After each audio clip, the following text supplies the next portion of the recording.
Gemini and Pisces. Hello, hello.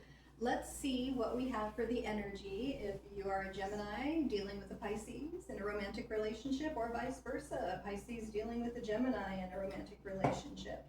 Okay, so let's kind of see where we're at. And we do pull 8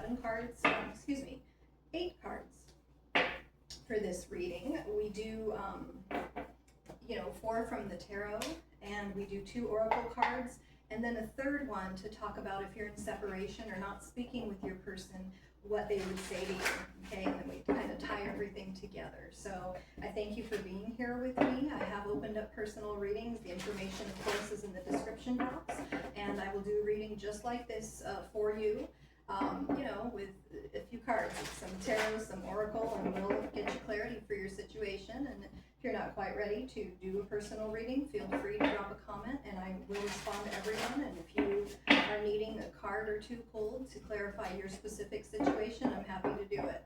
So thanks again, and let's just get into this Gemini-Pisces connection. Okay, so we do have the 10 of Swords, okay, the betrayal card, someone let someone down. We have the King of Wands reversed. This is some arrogance. So it's interesting already the way it's shaping up. Someone let someone down, but someone is not seeing past their ego to fix the connection if there is a separation right now. We do also have the Fool reversed. Fool reversed is not looking before you leap. Like, oh, I didn't realize about that sort of behavior that would make you feel betrayed, or that I wasn't putting an effort into the connection. And now we have this whole ego thing going on. Okay, we do also have the Star. Okay, that's good to see, because that's great hope, great love, things coming into balance. She has 1 foot in the water there for emotion. Okay, we still love each other. And 1 foot on the land for earth, the practical things in life. And here, oh my gosh, the soulmate card. Well, that turned around. Gemini and Pisces, the soulmate card. This, of course, is water sign energy, Pisces. This is healing. Up here is healing the connection. Okay, so there you go. And also this card speaks to soulmate connection, and it speaks to connections that are healing for each other. This is a good connection if you're Gemini dealing with a Pisces. We just have some ego, I think, here getting in the way, and someone feeling like the other person hasn't made the effort in the connection. Okay, so we need to have, that equal give and take, which we make, because with our 2 of Cups, the soulmate card, there is that equal give and take. They're giving each other those cups of love. Okay, so I love this so far, and I'm sure it only gets better from here, because the oracle cards really don't, they just go deeper into what's going on so that we can sort that out for you in your real life.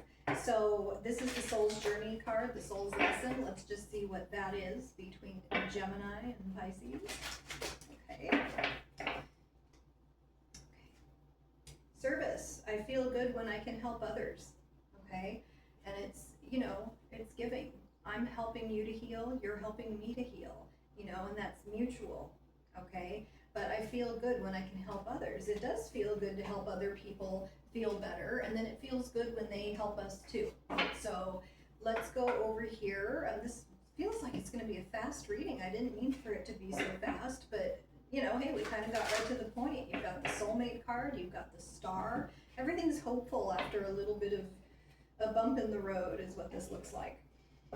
So this is our law of attraction and money card. Often it speaks to love. The messages translate very well into a romantic relationship, and sometimes with the way the economy is, we might need this clarity from the money and the law of attraction to help us sort out what's going on there, which can only be helpful to a relationship if the money is good, so we don't have financial problems. This is a number 31. I love that number. And it's 4. So 3 and 1 is 4. That's foundation. So we have a good foundation here, as we talked about, Gemini and Pisces.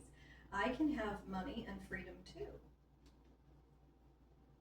A feeling of being overwhelmed is your indicator that you are denying yourself access to all manner of cooperation that could exist As you begin to feel freer regarding the expenditure of time and money, doors will open. People will come to assist you. Refreshing and productive ideas will occur to you, and circumstances and events will unfold. As you change the way you feel, you access the energy that creates worlds. It is there for your ready access at all times.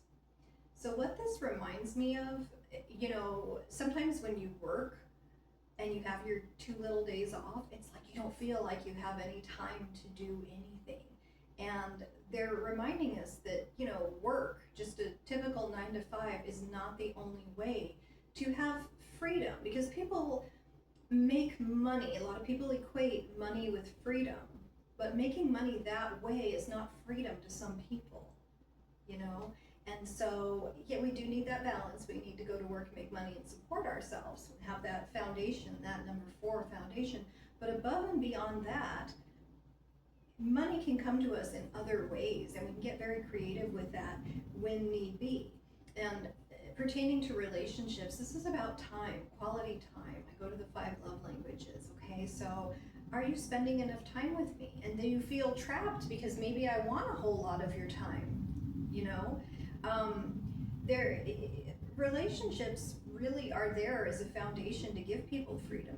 I don't have to worry about looking for someone. I'm with someone. I can focus on my work. That's how I would look at this card in relation to relationships, okay? So just think about time, think about money. Some people have a lot of time, some people have a lot of money. Some people have both because they understand the concept of money and using it to buy you freedom. Now, that was a weird little tangent. Like I said, just leave a comment. Thank you. And let's see about how that would, fit in with your life. I'd love to hear about it. And this is, if you guys are not speaking in separation, Gemini, Pisces, what would your person like to say to you? We have, I left you before you could leave me.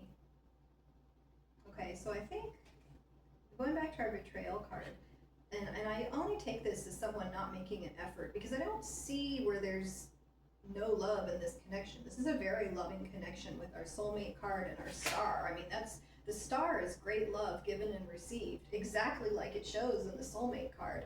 So this is someone having their feelings hurt rather than a betrayal, I feel. Someone's putting in a lot of effort and the other person isn't reciprocating. And so we need to leave the connection because things do need to be balanced. And I'm just, you don't want to make effort, then I'm just going to bow out of it. And, this is the arrogance, the ego taking over, which makes situations more difficult. We have to come from spirit and be understanding of the other person. So I left you before you could leave me, which means the person didn't want to leave you, and we can definitely fix this if you guys are in separation or not speaking. So I'm going to leave it there. Thank you so much, Gemini. Thank you so much, Pisces. And don't forget to like, share, subscribe, and I appreciate you. Just sneak out here. I got my dog behind me. Can't move the chair. There we go. Okay. Oh, have a good one.